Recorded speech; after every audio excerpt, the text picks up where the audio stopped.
What's up, guys? Nostal-Gi-Oh here, back with another Master Duel video. As most of you know, DPE is coming to the game tonight. Well, I guess like technically tomorrow, because it's at like 2:30 in the morning when the update happens. Anyway, DPE is coming very, very soon, and it's gonna change the game a lot. So what I'm gonna do today is I'm just gonna look over the tier list on Master Duel meta, and then look at the top decks on Master Duel meta, and I'm just gonna talk about like what I think is going to change with DPE. I know there's other cards in the new update, and the ban list is going to change the game a lot. Like the ban list isn't going to change it that much, but DPE and Sword Soul and the Punk Engine and the new Despia cards, it's all going to change the game a bit. So they're all gonna change the game just a little bit, but DPE changes the most. So we're going to be talking about DPE today. And if you don't know, Destroy Phoenix Enforcer, that's what I'm going to be talking about. So I'm going to start it off just saying like the absolute menace that it is in TCG, current TCG. It is in most decks. So like let's think about this actually. So the majority of the decks are basically centralized around DPE and the Brave Engine. And we don't have the Brave Engine joining Master Duel meta just yet. However, it will be joining soon, as we did see, new animations for the Water Enchantress card. That is like, one of the main cards of the Brave Engine. So that's going to change the game too, but that we'll worry about that later.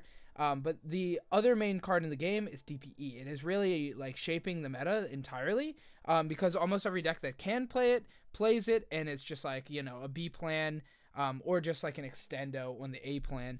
But essentially, the idea of DPE is any two monsters become Verte Anaconda.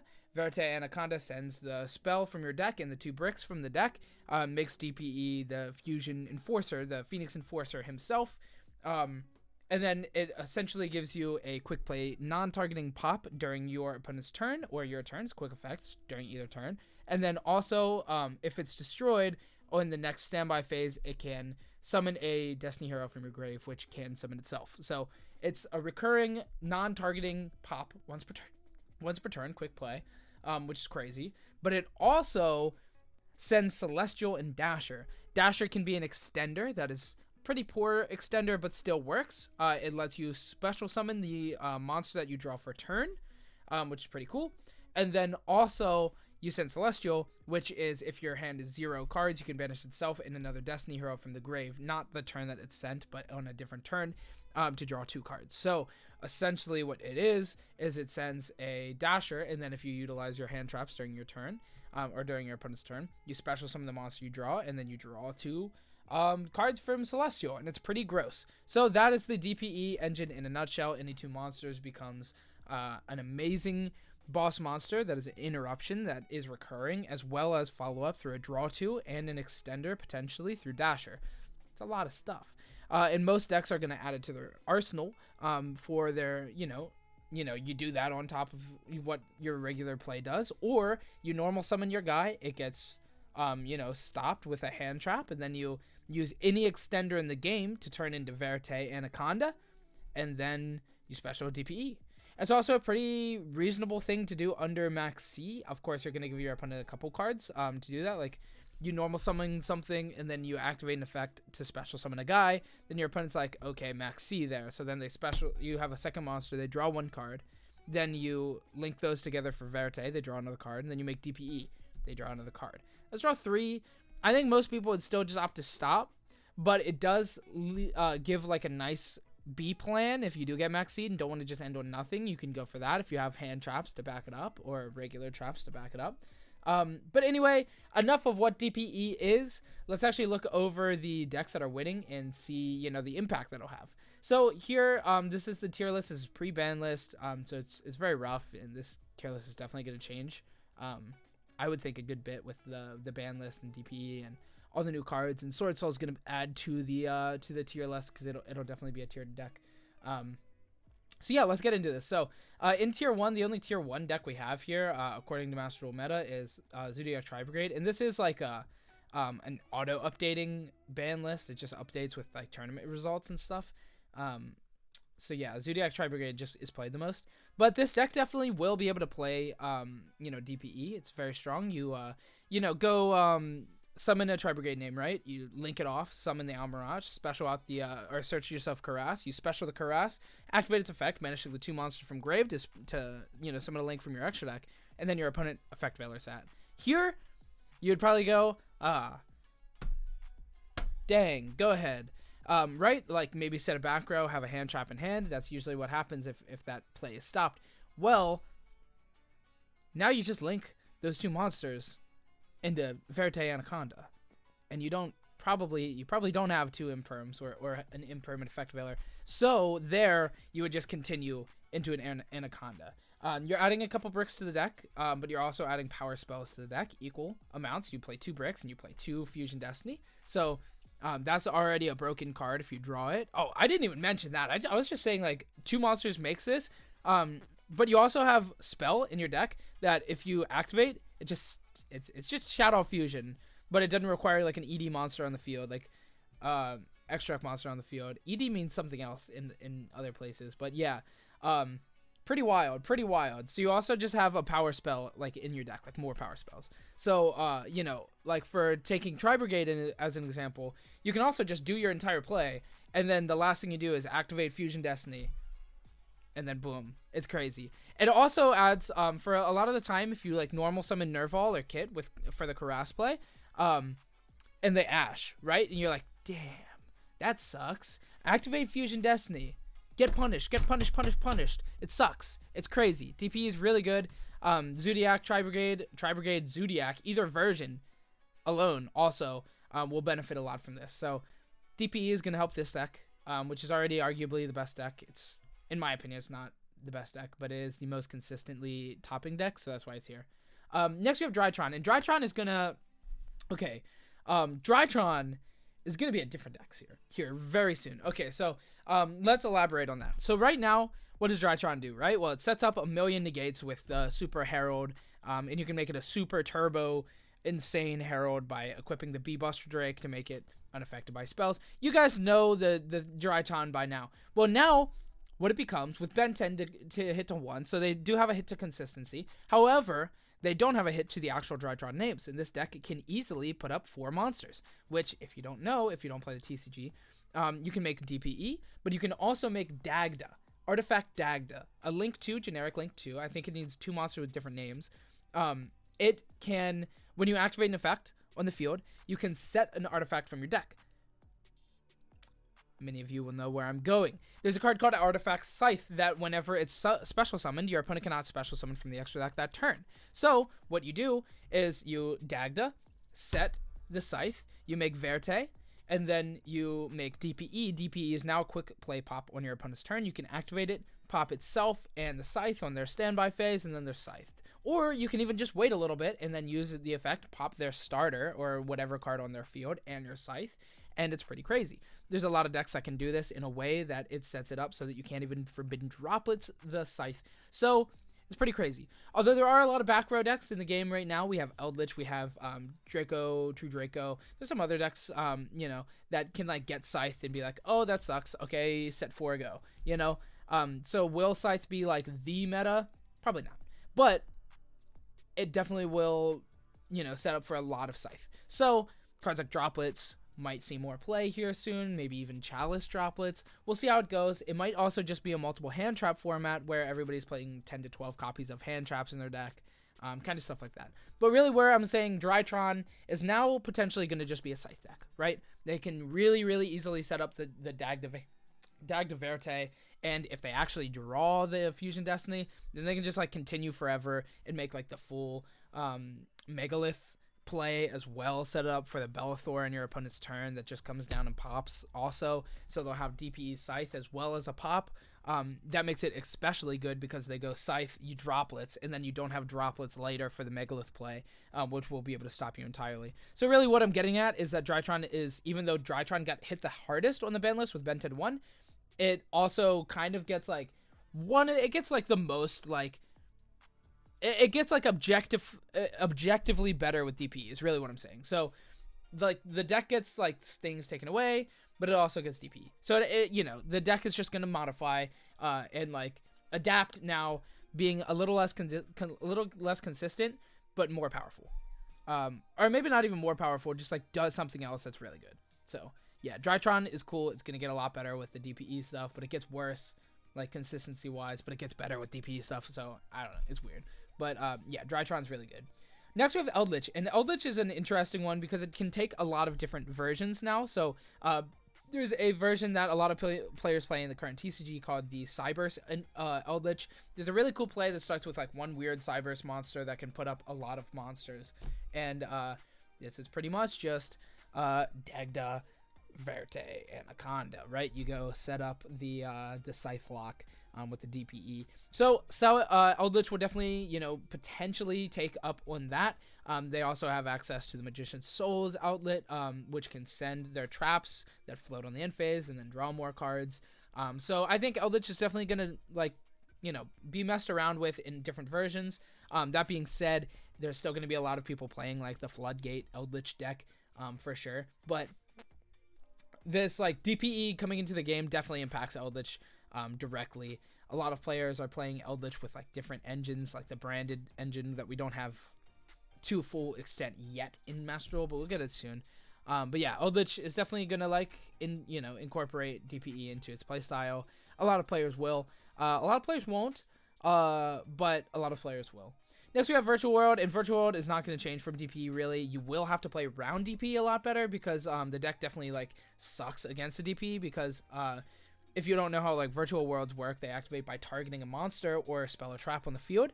And if that card is removed, then it will fizzle in hand and just sit there, and it's hard once per turn, so then you can't activate it again. And DPE is a quick play pop, so you go, reveal Lulu, target your Nyan Nyan, right? They pop the Nyan Nyan. Now your Lulu sits in hand. Hand. So yeah, it kind of sucks. It honestly, it doesn't really help Virtual World, because, every Virtual World activation locks you to summoning a level 3, 6, or 9, or like 3 and higher or something.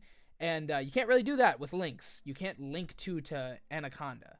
You physically can't. So I don't think it's going to really change, but like some players might like opt to try it, but I don't think it'll actually add much to it.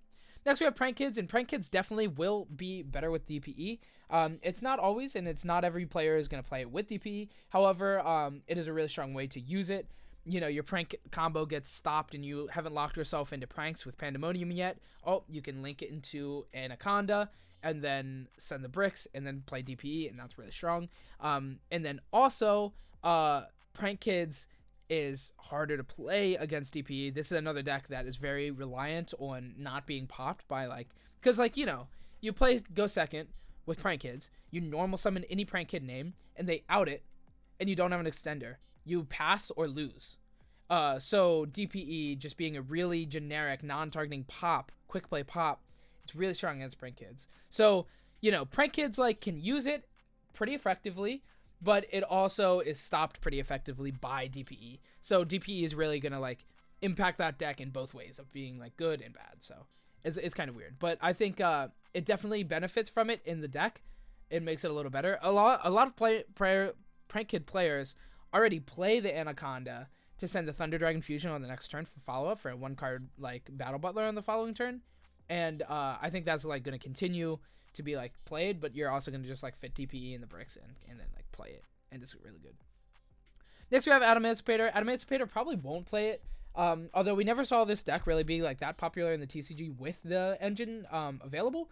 But that being said, it just doesn't really work towards the strategy. The Adamantipator boards that you can put up are gross, they're insane. So the Anaconda play doesn't really help too much. Also, I never mentioned this at the beginning, but if you didn't read Anaconda and you're just watching this video and you're oh, that sounds crazy, it does have to be the last thing you do. Once you activate the Anaconda and it resolves, it locks you from special summoning the rest of the turn. So it's the last thing you do basically. So a deck that puts up huge boards without it probably will continue to just make huge boards without it because it locks you. And if you have anything else that locks, then it's you're not going to do it. There's as much Bird Up, right? Adamantipator and Bird Up are the biggest unbreakable board decks in the meta that we have right now, other than Drytron, but Drytron's more honed in on just setting up the Super Herald, right? When Adamantipator and Bird Up set up 5 different interruption monsters. And and both of them like don't really need the DPE. I think Adamantipator could play it, but you're putting in more cards that aren't rocks in your deck, so probably not.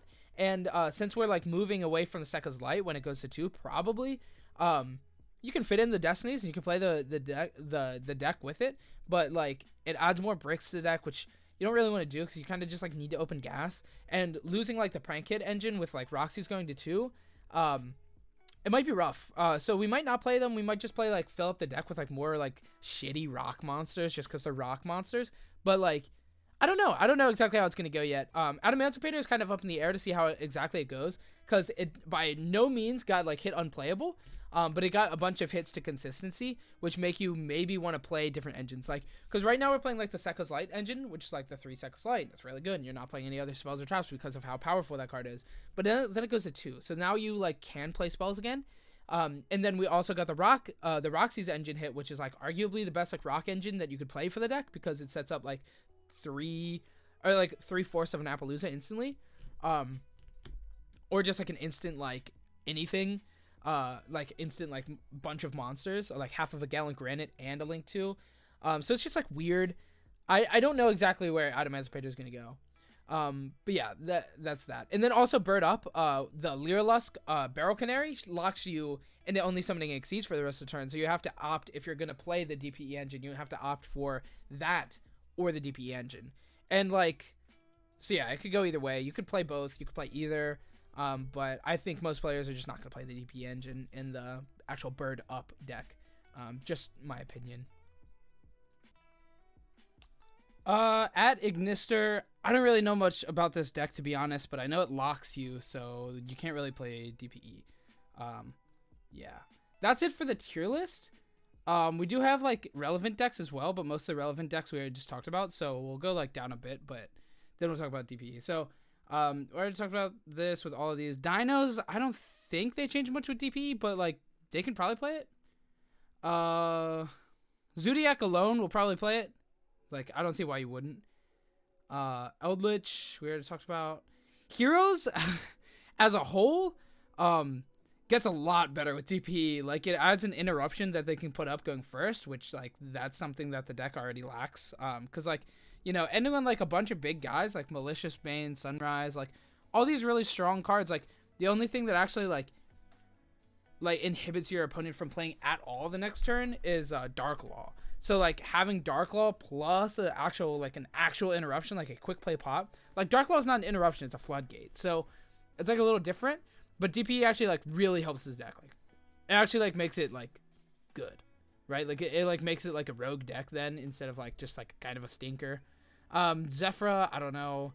Gravekeepers? What? There's so many more relevant decks. Why are we talking about, like, Gravekeepers? That's weird. Okay. Well, I'm gonna go through this. Invoke Dogmatica Shadow gets a lot better with DPE. Salmon Great can play DPE, I imagine. I don't think anything locks that deck. Sky Striker plays DPE, and it's really good. I know it sounds weird, but it's actually really good. You make the guy, and then it's also another spell you get to play, so it's good. But you make the DPE, and then it's like a quick play pop. But you use that first, clear your monster zones, and then you have your interruptions still. So it's much better for Sky Striker. So Sky Striker gets a lot better with DPE for sure. None of these decks really. Zombie World Eldritch probably plays it, but at the same time, like, not if they're playing grass. Like, if this is the grass build, then definitely not. You're not gonna play it, because if you grass and you mill the Destiny pieces, then you can't do it, and it's like bad. Infernoble Knight probably doesn't need it. Maybe Invoke Shadow does. There's like 4 different variants of this deck. It's the same deck. Kaiju. PK gets a lot better with DPE.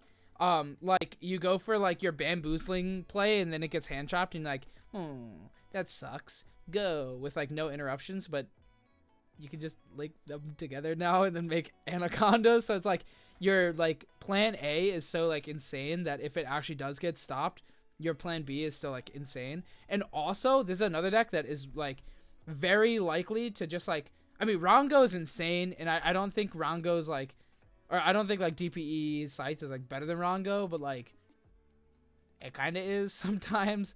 So I think we'll definitely see a lot of, like, Brave or just Phantom Knight like Scythe strategies with DPE. But you'll definitely see the DPE engine in Phantom Knight as a whole. If you have Thunder Dragon, this deck will get better with DPE for sure. Like, it just adds to it. Trap Grade, it adds to it a lot. Danger Thunder Dragon, you'll definitely play it, I would imagine. Despia is probably going to play it. Dragon Link, there's definitely going to be builds that do play it and builds that don't play it. Invoke Despia Shadow probably will play it. Invoke Dogmatica will play it. Invoke Thunder Dragon will probably play it. Yeah. Rose Tenyi, the synchro builds will probably play it. It'll be a split, like not everybody will play it. I don't know why there's like no decks on here actually. It's kind of weird. I guess it's just like they just updated and there's just not that many decks right now. Anyway, that's really all I got for the video. I just wanted to talk about like how powerful DPE is and like how much it actually changes the game, in that even decks that don't play it are gonna be impacted because it's like a new thing that you're gonna have to like deal with against almost every deck. So it's pretty crazy. You know, we're gonna get this is gonna be like the first like big change to Master Duel that we're gonna get. You know, we've gotten like a couple like sets and stuff like the but this last change wasn't that big. Like Despia cards were added, but not the really good ones yet. Well, there's like a lot of really good ones in there, but like not the newest things.